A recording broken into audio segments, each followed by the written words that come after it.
por tu bondad, tu misericordia, Señor. Anoche nos acostamos y dormimos confiadamente y hoy nos volvimos a levantar. Gracias a que tú estabas con nosotros, dice el salmista, Padre bueno, y hoy nos identificamos con esas mismas palabras, Señor. Padre, queremos agradecerte, Rey, porque después de escuchar tú nuestra adoración, nuestra alabanza, Señor, con la cual exaltamos tu nombre, bendecimos tu gracia, tu potencia, Señor, porque tuyo es el reino y la majestad. Ahora, Dios, nos disponemos para escuchar tu bendita palabra, que tú hables a nuestro corazón, Señor, que nuestro corazón en este momento esté lleno de tu presencia, Señor, de humildad, de mansedumbre y dispuesto para la obediencia, Padre amado. Señor, en este momento nos unimos a ese clamor que en el mundo entero se está elevando por dos razones muy importantes, Señor. En primer lugar, Dios, para que tú derribes esa barrera de enfriamiento que en tu iglesia universal se ha levantado, Señor amado, porque en muchos lugares, Dios, ya las congregaciones se han dispuesto para adorarte, para predicar tu palabra, Señor, pero el enfriamiento en tu pueblo, Señor, ha impedido de que se acerquen como debería de hacerse, Señor, a sus indicadas congregaciones, Padre bendito. Señor, te suplicamos para que tú, oh Dios, vuelvas a encender el fuego de tu Santo Espíritu en la vida de tus hijos, oh gran Rey. Señor, pero de la misma manera, Padre bueno, nos unimos al clamor, a la súplica, Señor, de todas aquellas personas y familias que en este momento están librando su batalla contra esta pandemia, contra este virus, Dios mío. Quieras tú glorificarte, Señor amado, permitiendo que la potencia, Señor, agresiva de este virus se rebaje, bendito Señor, y no siga haciendo tanto daño a personas que en este momento se debaten entre la vida y la muerte, Señor, a nuestros ancianos, a nuestros abuelitos, Padre, a personas que padecen otro tipo de enfermedades y que claman a ti por una nueva oportunidad, Señor. Te suplicamos, bendito Dios, que quieras tú extender tu gracia y tu potencia, Padre admirable, porque nunca habrá nada por encima de tu poder y de tu buena voluntad, Señor. Pero también, Dios, nos unimos al clamor de aquellas familias que han perdido algún familiar a raíz de esta pandemia o de algunas otras razones, oh Dios. Seas tú el que consuele a la viuda, al viudo, a los huérfanos, Señor, a los padres que han perdido a sus hijos, tal vez, amadísimo Dios, a las familias donde ya un ser querido falta en su hogar, Señor. Dios mío, seas tú llenando el vacío de todos los corazones, Padre bueno, y fortaleciendo con tu poder y con tu gracia a aquellos que en este momento se sienten tristes y desconsolados, Señor. Ahora, Dios, nos disponemos a escuchar tu palabra, Señor amado. Te pedimos que seas tú tomando control del predicador y del corazón de cada alma, Señor, donde hoy se va a sembrar esta bendita semilla. Te lo pedimos que así sea, poderoso Dios, en Cristo Jesús, Señor y Salvador de nuestras almas. Amén y amén, oh Dios. Gracias, Padre bueno. Pueden tomar asiento, iglesia. Queremos invitar a los niños, si gustan pasar con la profesora, que compartan con ella una pequeña enseñanza para ustedes, hijos.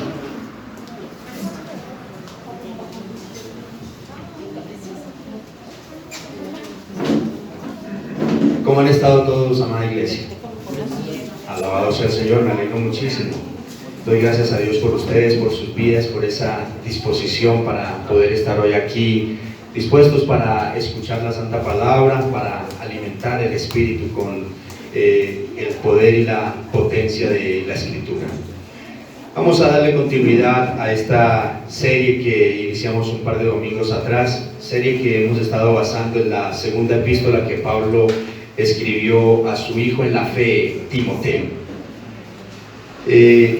Como ustedes pudieron ver ahora en la oración, invocábamos que el Señor quisiera tener misericordia de toda la iglesia a nivel universal, porque es lamentable que no solamente renaciendo en Cristo, sino en todas las congregaciones se esté presentando este fenómeno de tanta inasistencia, tantas sillas desocupadas. Y es que esta pandemia, aparte de atemorizar a muchas personas, también desafortunadamente se ha convertido en un pretexto para muchos dejar de asistir a adorar al Señor, ¿no es cierto? Es lamentable que muchos digan, no voy a la iglesia porque es peligroso un contagio, pero sí se los ve en muchas reuniones sociales y en muchos otros lugares donde se pueden estar exponiendo. Entonces nos preguntamos, ¿será que solamente en la iglesia se contagia? ¿No? Entonces, que el Señor derribe en verdad esas barreras y mueva nuestros corazones, motive nuestras almas a seguir congregándonos, para que no dejemos de hacerlo como la misma palabra lo demanda, ¿no? Que no dejemos de congregarnos como muchos tienen por costumbre. Entonces, los invito a que en nuestras oraciones, en semana, en nuestra intimidad en casa, en nuestras oraciones pongamos eso, de que el Señor vuelva a avivar el fuego de su Espíritu en nuestro corazón, en nuestra vida, y derribe todo ese enfriamiento que se está presentando en la Iglesia Universal. Como les decía, entonces, continuando con esta serie a la que hemos titulado Palabras de alguien que termina para aquellos que comienzan, refiriéndonos al apóstol Pablo, que son sus últimas palabras con las que se dirige a su hijo Timoteo, que comienza su carrera pastoral, al igual que nosotros iniciamos, o así llevemos muchos años en el Evangelio, pero cada día es un nuevo desafío y es un nuevo reto dentro de ese caminar con Cristo Jesús. Hace unos meses, una tarde, nos visitó por acá una persona. Estábamos Claudia y este servidor acá, que si le podíamos atender con algo de urgencia, y estuvimos aquí compartiendo con él. Resulta que era un ex paramilitar que estaba buscando un poco de orientación para acercarse más al Señor, y dentro de todos los temas que el hombre nos compartía o que tocamos, él comentó cierta frustración con la iglesia cristiana. Y palabras aproximándome a lo que él nos decía, fue algo así como esto, que una de sus frustraciones con la iglesia era que él, estando en las filas del paramilitarismo, la disciplina y la obediencia a sus superiores era algo excepcional, en verdad. Que nos decía que cuando su comandante les decía párese, ellos se paraban; cuando les decía siéntese, se sentaban; cuando les decía hagan filas, hacían filas; cuando les ordenaba rompan filas, se rompían las filas también. En fin, en esas filas, decía él, en las filas o en los ejércitos del mal, la disciplina y la obediencia a los superiores realmente es bastante reconocida. Y él seguía expresando, muy diferente al ejército de Dios, que es la iglesia, decía él, donde muchos son perezosos, son cobardes, son indiferentes, son desobedientes y hasta irrespetuosos con su Señor Jesucristo, que es su máximo comandante en términos de él. Y decía él, y eso que son los representantes del bien, que son los representantes del amor, que son los representantes de la humildad y de la obediencia del ejército de Dios. En conclusión, podríamos decir que en las filas del mal, los ejércitos del mal obedecen más a sus comandantes que nosotros, los representantes del pueblo de Dios, a nuestro máximo comandante, que es Jesucristo. Cuando ese hombre salió, Claudia y yo nos miramos. Y lo que dijimos fue, bendito sea el Señor, este hombre tuvo que venir a darnos cátedra de liderazgo, de disciplina y de conducta cristiana. Y a muchos nos pasa eso.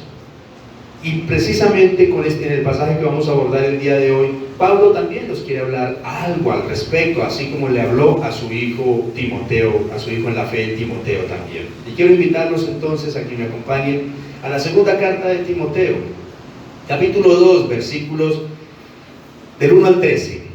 Un buen soldado de Jesucristo tiene como título nuestra enseñanza el día de hoy. Y dice la palabra del Señor en palabras del apóstol Pablo: tú, pues, hijo mío, esfuérzate en la gracia que es en Cristo Jesús. Lo que has oído de mí ante muchos testigos, esto encarga a hombres fieles que sean idóneos para enseñar también a otros. Tú, pues, sufre penalidades como buen soldado de Jesucristo. Ninguno que milita se enreda en los negocios de la vida, a fin de agradar a aquel que lo tomó por soldado. Y también el que lucha como atleta no es coronado, sino lucha legítimamente. El labrador, para participar de los frutos, debe trabajar primero. Considera lo que te digo, y el Señor te dé entendimiento en todo. Acuérdate de Jesucristo, del linaje de David, resucitado de los muertos, conforme a mi evangelio, en el cual sufro penalidades hasta prisiones, a modo de malhechor. Mas la palabra de Dios no está presa. Por tanto, todo lo soporto por amor de los escogidos, para que ellos también obtengan la salvación que es en Cristo Jesús, con gloria eterna. Palabra fiel es esta: si somos muertos con Él, también viviremos con Él. Si sufrimos, también reinaremos con Él. Si le negáremos, Él también nos negará. Si fuéremos infieles, Él permanece fiel. Él no puede negarse a sí mismo. Que el Señor bendiga su santa palabra. Como mencionamos en los mensajes anteriores, Timoteo estaba pasando por un tiempo de vacilación, de desánimo, de debilidades y luchas espirituales. Podría estar cuestionando incluso su llamado o sus dones o la suficiencia de la provisión que Dios le había dado para ejercer su ministerio. En fin, fueran cuales fueran las particularidades con las que él estaba luchando, Pablo se dio cuenta de que su hijo en la fe necesitaba avivar el fuego del don de Dios que estaba en él. Necesitaba recordar y ejercer el poder, el amor y el dominio propio que el Espíritu Santo habían provisto para él y proveer, o lo que el Espíritu de Dios provee, más bien dicho, para todos los creyentes. Y así como el apóstol, Timoteo también necesitaba ser convencido de que Dios es todopoderoso para guardar su vida en medio de cualquier circunstancia hasta el día final. Esas eran las convicciones de Pablo y quería transmitírselas también a su hijo Timoteo, como lo vimos la semana pasada. Recordemos que esta carta, estas palabras son las últimas que Pablo escribe a su hijo y discípulo amado Timoteo. Aquí no hay reclamos, no hay acusaciones, no hay críticas, sino amor, gratitud y los mejores deseos de un padre espiritual a uno de sus hijos más entrañables, como lo era Timoteo. Y el Señor lo que busca por medio de Pablo, al igual que nosotros, es que también tengamos como meta principal en nuestra vida asimilar nuestro llamado al ejército de Dios o a las filas del Señor como buenos soldados, que estamos dispuestos a sufrir lo que haya que sufrir por la causa de nuestro máximo jefe, que es ¿quién? Jesucristo. En ese orden de ideas, entonces, vamos a desglosar nuestro pasaje en 3 puntos. El primero de ellos siendo: el esfuerzo y el compromiso forman un buen soldado. En segundo lugar, un buen soldado está dispuesto a sacrificarse. Y en tercer lugar, un buen soldado es fiel y consecuente con la causa. Vamos a nuestro primer encabezado entonces. El esfuerzo y el compromiso forman un buen soldado.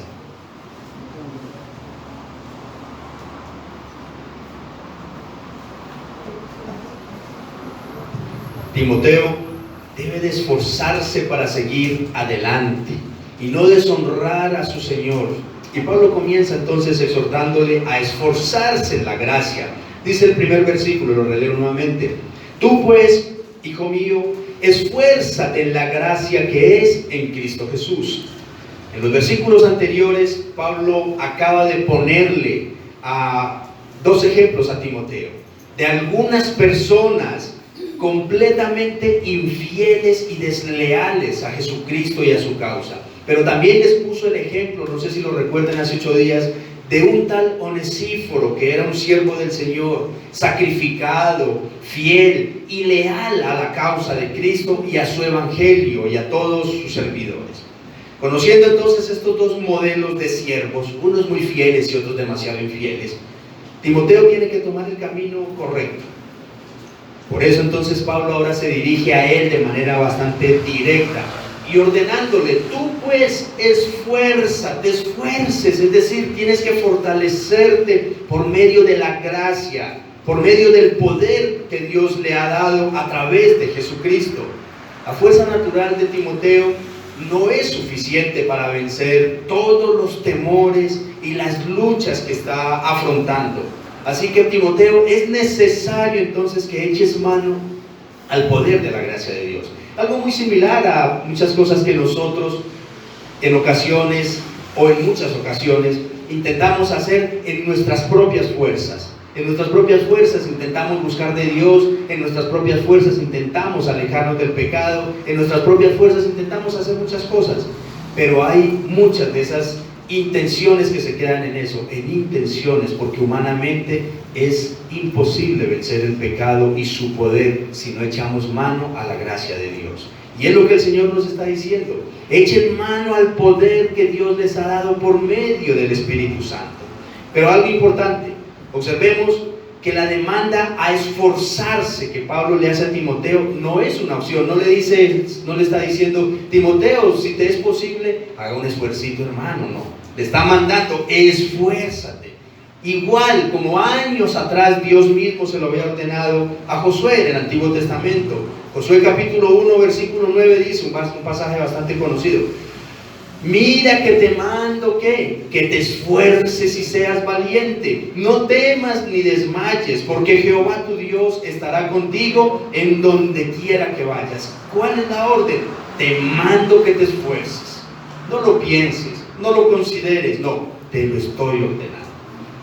En términos más cristianos y coloquiales, lo que esto significa es que para el líder cristiano o para el creyente en general no debería de haber espacio para la cobardía ni los miedos.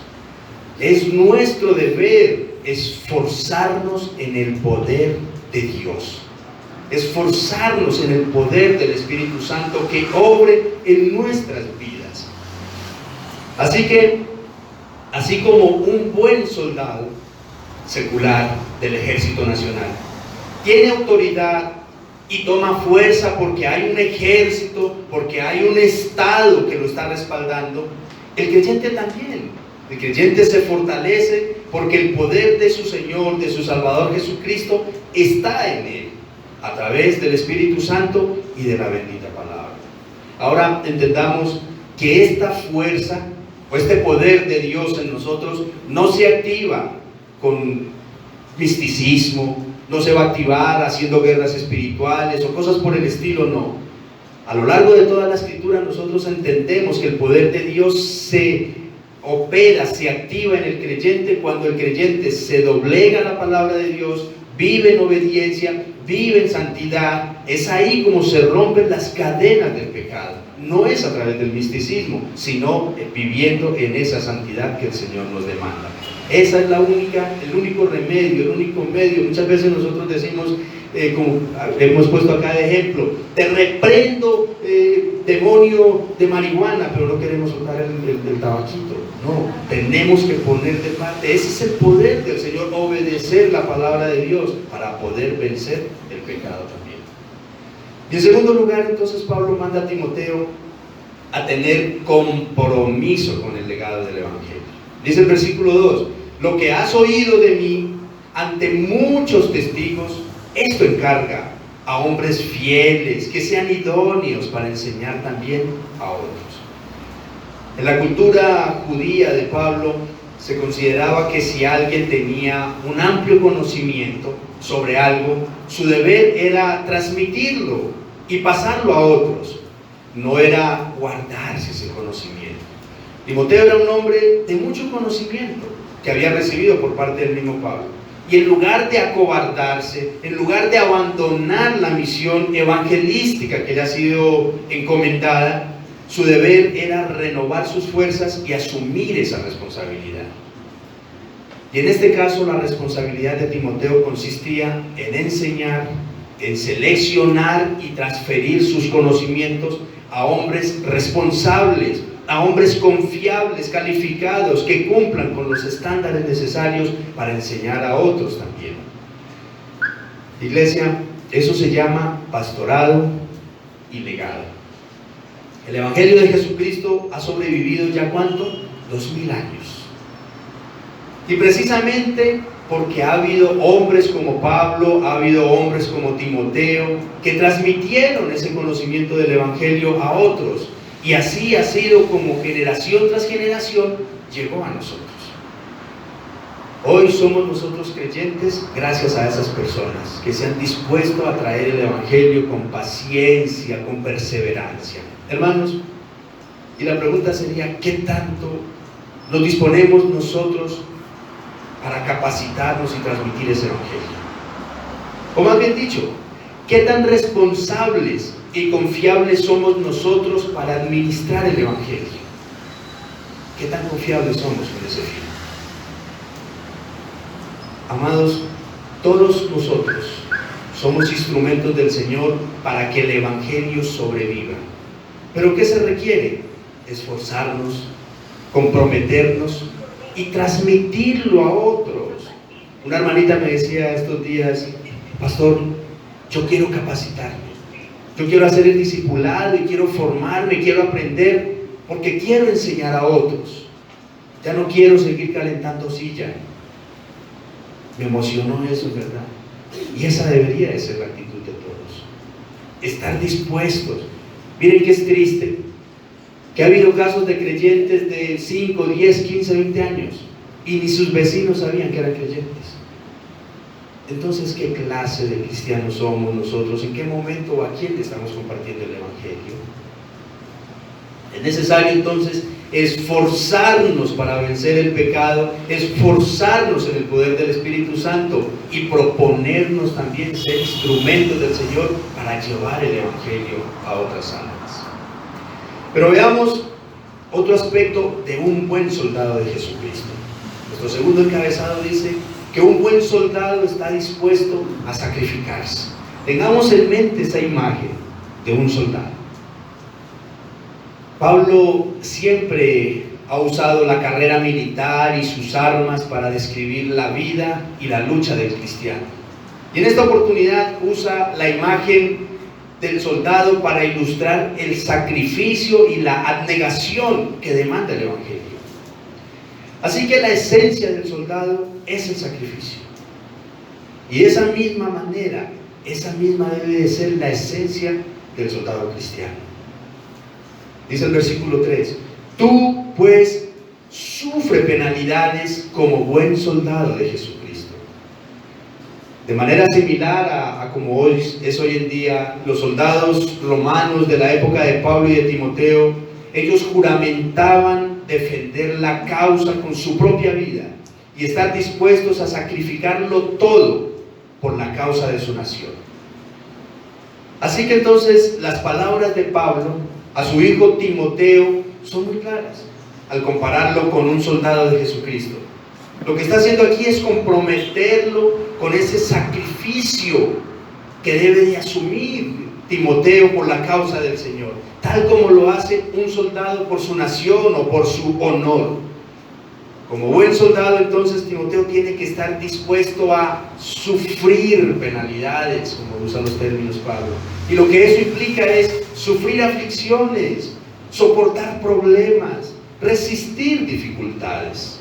No es Timoteo a la primer necesidad salga corriendo, no. A la primer necesidad tire la toalla, no. Soporte, resista. ¿Qué pasa con un soldado que al primer enfrentamiento con el enemigo sale corriendo? Es calificado como un desertor, como un cobarde. Hermanos, ningún soldado se va a prestar servicio militar creyendo que son unas divertidas vacaciones, ¿no? Es más, muchos jóvenes inventan mentiras, pretextos para evadir el servicio militar, porque todos saben que es un periodo de muchos peligros, de pruebas, de sacrificios, de sufrimientos, de humillaciones. Eso es prestar servicio militar. Tengamos esa imagen. Así que la analogía de Pablo no puede ser más clara para describir la vida del cristiano. Y máxime si es un líder en una congregación o en una comunidad donde él como cristiano debe de ser el representante.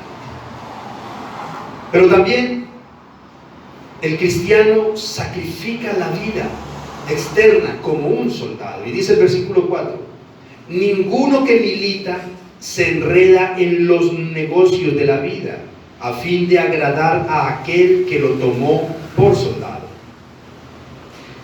Así como un soldado se dedica de lleno a su servicio militar, alejándose y excluyéndose completamente del mundo externo, sobre todo, según lo menciona aquí Pablo, de los negocios y asuntos de dinero, de la misma forma, un soldado de Jesucristo no se debería de involucrar o envolver en asuntos de dinero que puedan interferir en el desarrollo de su ministerio o de su vida cristiana.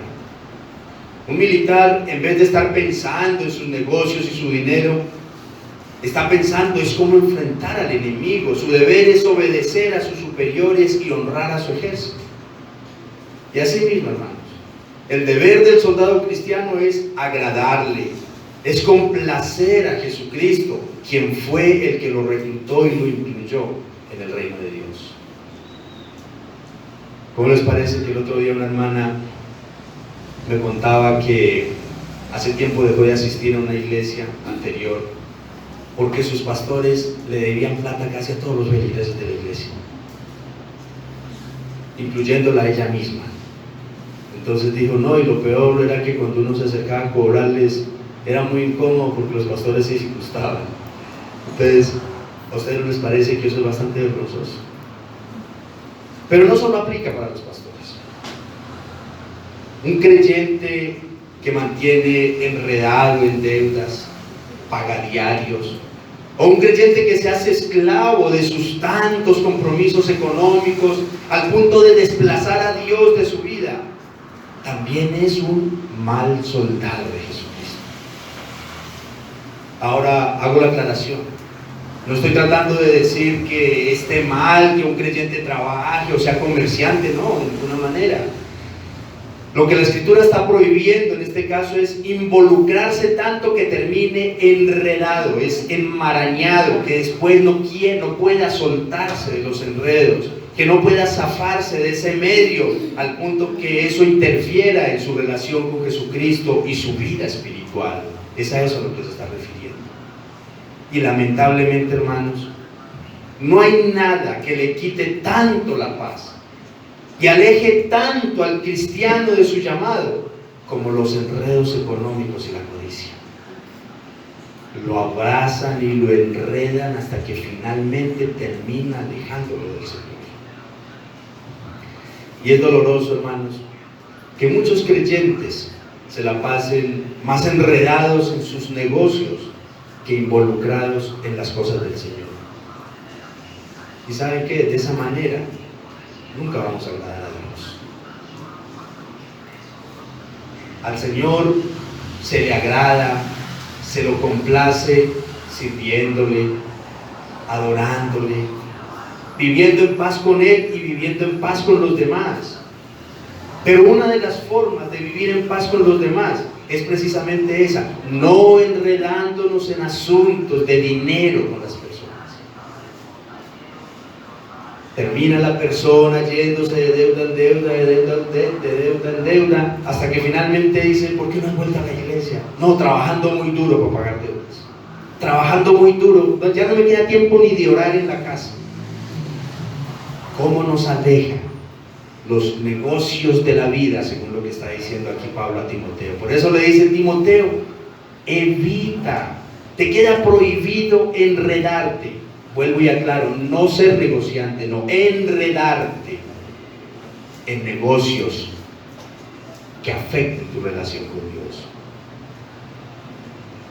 Muy interesante, hermanos, y tal vez muy oportuno entender que los enredos económicos fácilmente son una trampa para alejarnos del Señor. En tercer lugar, el cristiano se somete a la disciplina como un buen deportista. Dice el versículo 5. Y también el que lucha como atleta no es coronado, sino lucha legítimamente. En los tiempos de Pablo, el trofeo de los campeones en las competencias deportivas era ustedes lo habrán visto en películas, una coronita aquí de laurel que simbolizaba la victoria en las mismas justas deportivas. Pero ser campeón requería unas exigencias disciplinarias por encima del promedio. Pero no solo eso, sobre todo se exigía que tanto la preparación como la competencia se debía desarrollar legítimamente, es decir, de acuerdo con las reglas. Algo muy similar a lo que hoy podríamos llamar el control del doping, pues, en los deportistas, ¿no es cierto? Que no vayan a estar haciendo algunos deportistas trampa para tener mejor rendimiento. No, los competidores tenían que competir según las reglas. En estos días estaba escuchando algo sobre los deportistas de alto rendimiento, entre ellos pues los famosos futbolistas, ciclistas, basquetbolistas, boxeadores, etc. Que hoy conocemos pues por los medios, por la televisión. Yo leía que esas personas han llegado donde han llegado, primeramente pues por su talento, pero sobre todo han sobresalido porque se exigen más que sus demás compañeros, bajo entrenamientos durísimos, por encima del promedio. Amados, y un buen soldado de Jesucristo tampoco se hace por sí solo, o por sus dones, o por sus talentos solamente, sino porque también se somete a la rigurosa disciplina que Dios le demanda. Tal como un deportista de alto rendimiento, el buen soldado de Jesucristo es muy disciplinado para alimentarse, por ejemplo. Un deportista, un atleta, sabe cómo se alimenta. Y el soldado cristiano también debería tenerlo claro: alimentarse de palabra de Dios pura, que me nutre espiritualmente. Pero desafortunadamente a muchos les gusta la comidita chatarra. Un buen deportista, o al igual que un buen deportista, el soldado de Jesucristo, por ejemplo, no aplaza sus entrenamientos. Ustedes ven un deportista de alto rendimiento, está ahí, clavado entrenando, mientras que los compañeros entrenan 4 o 5 horas, ellos entrenan 10 y 12. Por algo llegan donde llegan. Y así mismo debería de ser el cristiano, el soldado cristiano. Que nuestros ejercicios espirituales sean algo sagrado en nuestra vida, que por nada del mundo dejemos de orar, por nada del mundo dejemos de leer la palabra de Dios. Disciplina. Pero también, al igual que un buen deportista, el buen soldado de Jesucristo cuida su salud espiritual. Ustedes ven que un deportista se acuesta temprano para levantarse temprano, duerme las 7, 8 horitas diarias. Mientras que los malos o los deportistas irresponsables, esos no tienen problema en irse de juerga y por la mañana ir a entrenar. Entonces su rendimiento no va a ser el mejor. De igual manera, un soldado cristiano también debería de ser disciplinado aún en el manejo de su tiempo, de su descanso. Pero es lamentable que hoy en día muchos digan, uno les pregunta: si lees la palabra en las mañanas, estás sacando buen tiempo de oración? Pastor, me levanto las carreras y a duras penas me alcanzo a organizar para ir a trabajar, no me queda tiempo de nada. ¿Por qué? Porque es que me dormí a las 12. ¿Qué hiciste, hermana? ¿Qué hiciste, hermano? No, me entretuve ahí en el Facebook, en el Instagram, leyendo de los amigos. Hermanos, eso sí está bien. Yo cambiar las redes sociales y todo este entretenimiento que lo que hace es contaminar mi mente, tal vez, cambiar eso por la oración o por la lectura de la palabra que verdaderamente me edifica. La pregunta entonces es, como soldados de Jesucristo, nosotros sí somos disciplinados como esos buenos deportistas, sí nos estamos alimentando con buena palabra de Dios, si estamos practicando constantemente o todos los días los ejercicios espirituales que se requieren, y si nos estamos cuidando de no malgastar nuestras energías en prácticas que no edifican. Sería muy bueno que tomáramos en cuenta esas cosas. Mire, toda decadencia de un cristiano comienza cuando descuidó su tiempo de oración y su vida devocional. Empiezan problemas con la esposa, problemas con los hijos, problemas con la familia. ¿Cuándo empezó todo? Cuando descuidamos nuestra oración. Asimismo empieza en decadencia la carrera de un buen deportista, cuando se dedica más a la juerga y descuida sus entrenamientos y sus disciplinas. Obviamente su rendimiento no va a ser el mismo. Pero también el cristiano, dice Pablo, que se sacrifica trabajando duro y con paciencia como un buen agricultor. Dice el versículo 6, el labrador, para participar de los frutos, debe trabajar primero. Un labrador es un agricultor, una persona que trabaja en la tierra. Y el apóstol está aconsejando a Timoteo entonces a pensar como un agricultor que sabe que si quiere tener una buena cosecha y disfrutar de los frutos de esa cosecha, primeramente debe de trabajar. Y aquí trabajar, la connotación original es trabajar de manera, haciendo un esfuerzo superior a los demás, trabajar hasta causar fatiga, aún por encima de las condiciones climáticas, dice la connotación original.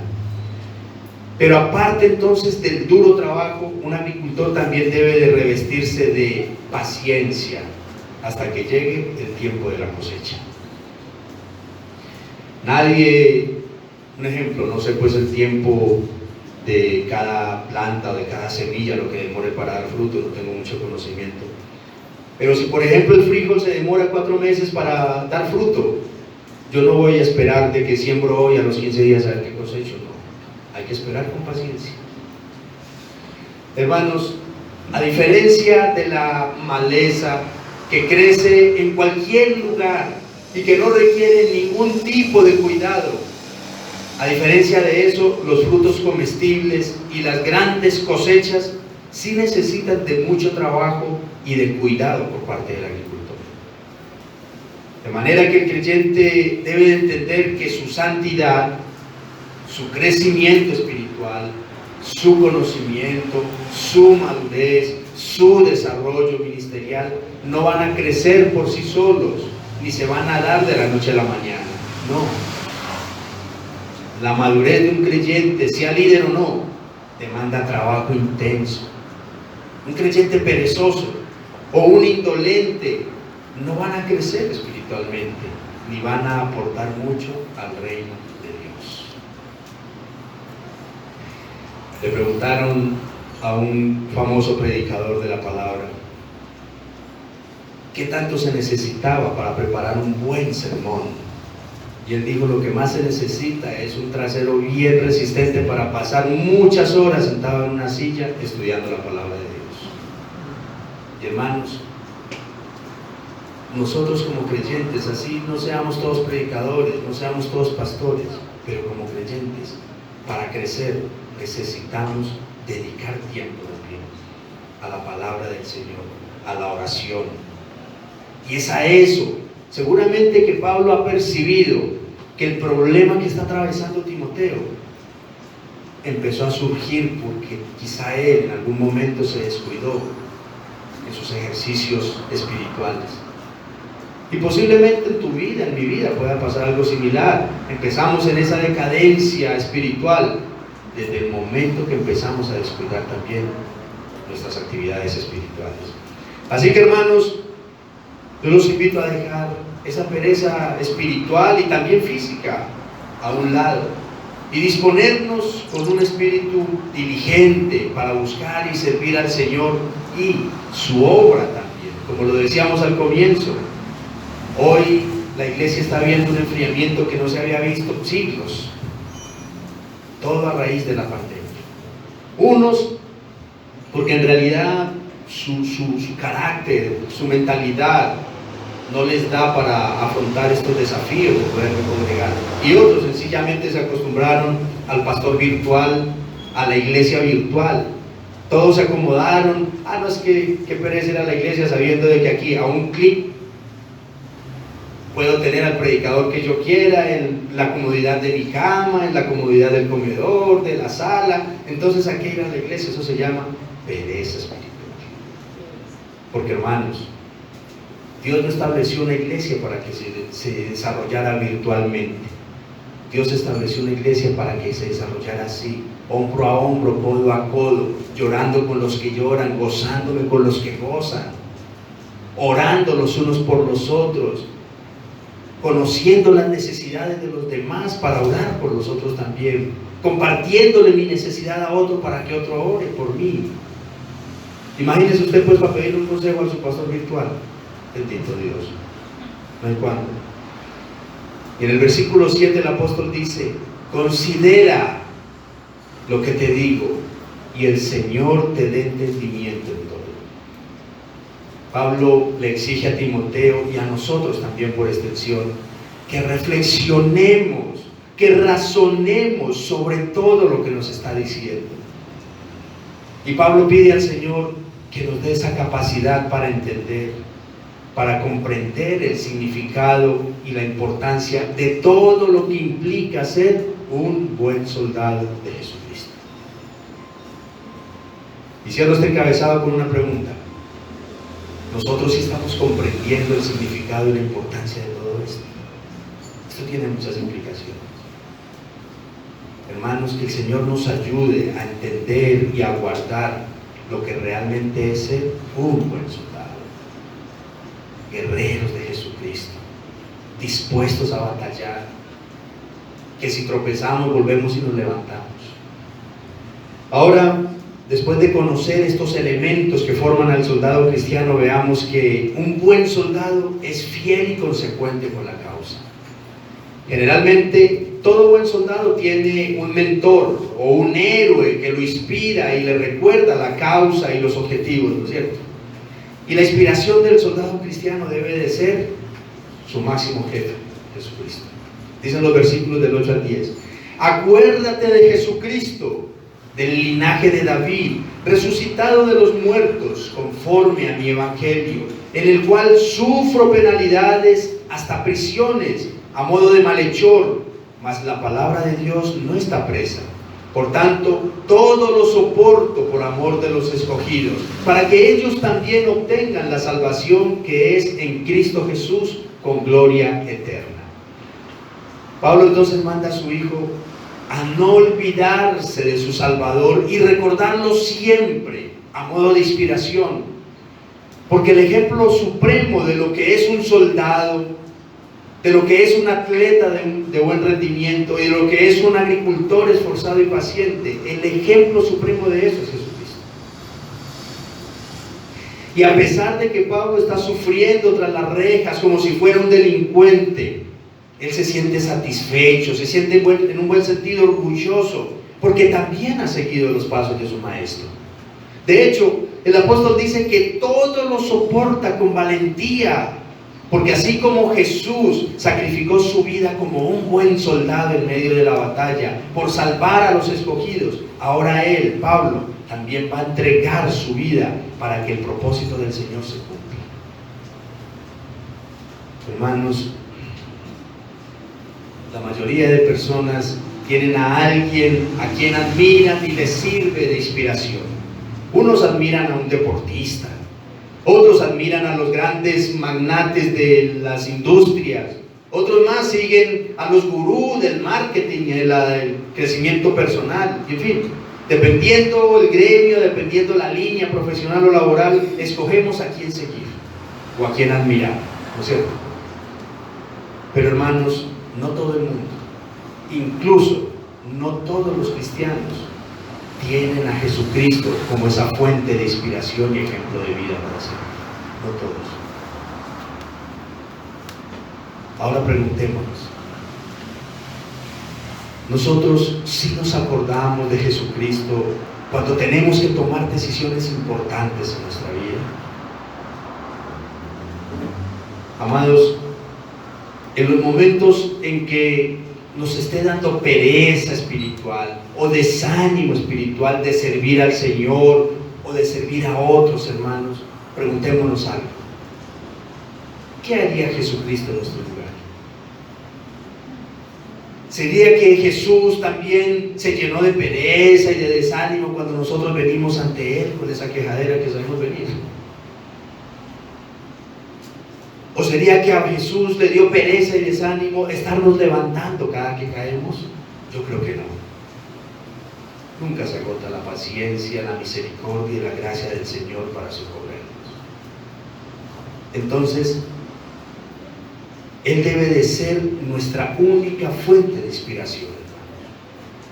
Lo que Él hizo y aún sigue haciendo por nosotros es lo que nos debe de inspirar para nosotros hacerlo por otras personas también, y aún por nosotros mismos. ¿Hasta dónde llegó Jesús? Hasta las últimas consecuencias. Él debe de ser esa inspiración. Pero por lo general nosotros, nuestra inspiración es, uy no, yo tengo un amigo que no tenía nada y ahora es riquísimo, y esa es mi inspiración. Uy no, fulanito de tal, yo lo conozco, lo he visto por las noticias y ese era un don nadie, y esa es mi inspiración. Las muchachas, uy no, las Kardashian, no sé cuántos modelos más por ahí, esas son inspiración de muchas, hermanos, y de los mismos creyentes. Si nosotros tuviéramos a Cristo como nuestro referente, nuestra vida sería diferente. Un hombre sacrificado, que lo entregó todo por personas que ninguno se la merecía, pero Él hizo todo. Él debe de ser nuestra motivación. Cuando nos esté dando pereza ir a la iglesia, acordémonos de Cristo. ¿Qué haría Jesús? Cuando nos dé pereza ir a asistir a alguien que está necesitado del Evangelio, acordémonos de Cristo. ¿Qué haría Jesús en esta condición? Antier perdió la vida por coronavirus un familiar mío que vive por allá en la costa. Tenía enfermedades de base y perdió la vida, perdió su batalla. Estuvimos muy tristes ayer por esa razón, y me ponía yo a pensar, y mi esposa me lo recordaba, y créanme que lo traigo a la mente este mensaje, porque me decía: mi hijo, usted debió de haberlo llamado más para compartirle más el Evangelio. Obviamente que sí lo asistimos, porque estuvo acá varios meses y en esos días lo estuvimos visitando, lo asistimos, compartiéndole el Evangelio, pero cuando se fue como que me desentendí, y ayer me daba golpes de pecho por eso. Y hermanos, Jesús no hubiera hecho eso. Nosotros lo hacemos porque a veces somos negligentes. Y tal vez era lo que le estaba pasando a Timoteo. Ay, Timoteo, no se inspire en esos otros personajes que están a su alrededor, no. Inspírese en Jesucristo, lo que hizo por usted, para que eso lo motive también a usted. Igualmente nosotros, hermanos, inspirémonos en la obra de Cristo. Pero un soldado cristiano también es consecuente con sus acciones. Dicen los versículos del 11 al 13, palabra fiel es esta: si somos muertos con Él, también viviremos con Él. Si sufrimos, también reinaremos con Él. Si le negáremos, Él también nos negará. Si fuéramos infieles, Él permanece fiel, porque Él no puede negarse a sí mismo.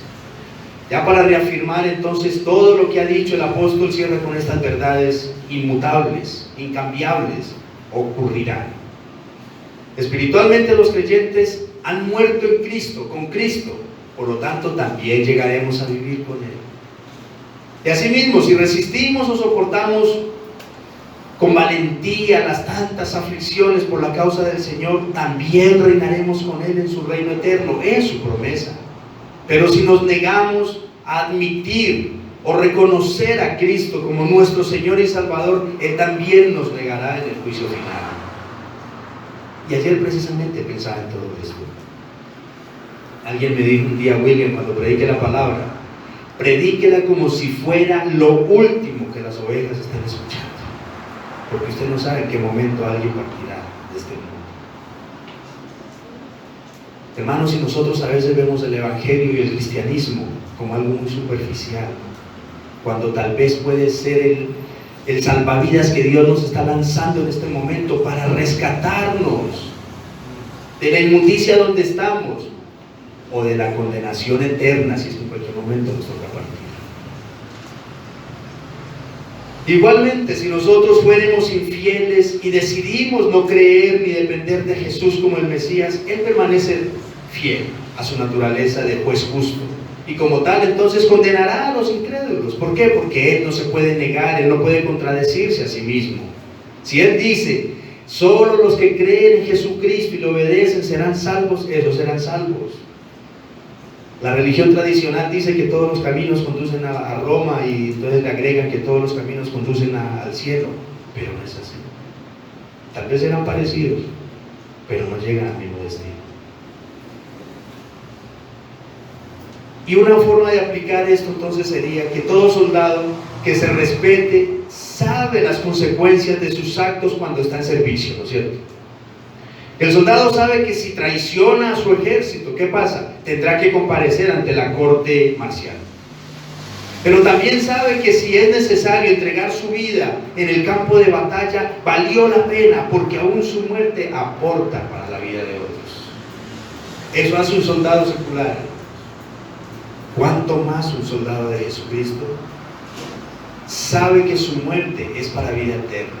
Su sufrimiento y sacrificio son una bendición, y su fidelidad es para la gloria de Dios.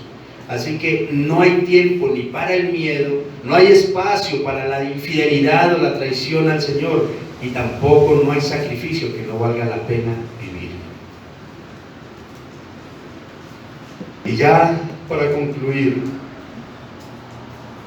amados, si el Señor nos llamó a formar parte de su ejército, es porque sabe que podemos lograrlo. Así que pongamos como meta principal de nuestra vida asimilar el llamado que Él nos ha hecho. Como buenos soldados que estamos dispuestos a sufrir lo que haya que sufrir, incluyendo esa vida negada de un militar, la disciplina y la honradez de un buen deportista y el arduo y paciente trabajo de un agricultor. Todo eso es necesario por la causa de nuestro Señor Jesucristo. Y dice un refrán: soldado avisado no muere en guerra. Y yo creo, hermanos, que esta es la mejor forma de ser avisados, de prevenirnos, recordándonos que ser cristianos es sinónimo de soldado de Jesucristo. No es un paseo, somos soldados de Jesucristo. Así que dos cosas tenemos por delante. Número uno, asumir lo que realmente somos para no deshonrar nuestro ejército. Y número dos, acatar todas estas enseñanzas para no morir en medio de las tantas batallas. Y cierro con esto. Cuando Pablo habla de soldado, nadie es reclutado en el ejército o en la milicia si no es con el objetivo de que vaya a la guerra. Si hablamos de soldado, hablamos de guerra, hermanos. Así es que como creyentes debemos de ser conscientes de que estamos en una constante batalla contra el pecado, o más bien en una constante guerra en la cual perdemos varias batallas. Pero es necesario que entendamos que tenemos un máximo comandante que es Jesucristo, y que Él nos levanta cuando nos recaemos. Jesús nunca deja a sus soldados en medio del campo de batalla. Hay una frase que usan los soldados colombianos que dicen: me siento orgulloso de ser un soldado del glorioso ejército colombiano. ¿Han escuchado? Y tomemos esa frase y también digámoslo en el buen sentido de la palabra: sintámonos orgullosos de ser soldados del glorioso ejército de Jesucristo, porque eso es lo que somos, hermanos, soldados de Cristo Jesús, y como tal, dispuestos a pelear esta y muchas batallas más. Amén. Vamos a darle gracias al Señor.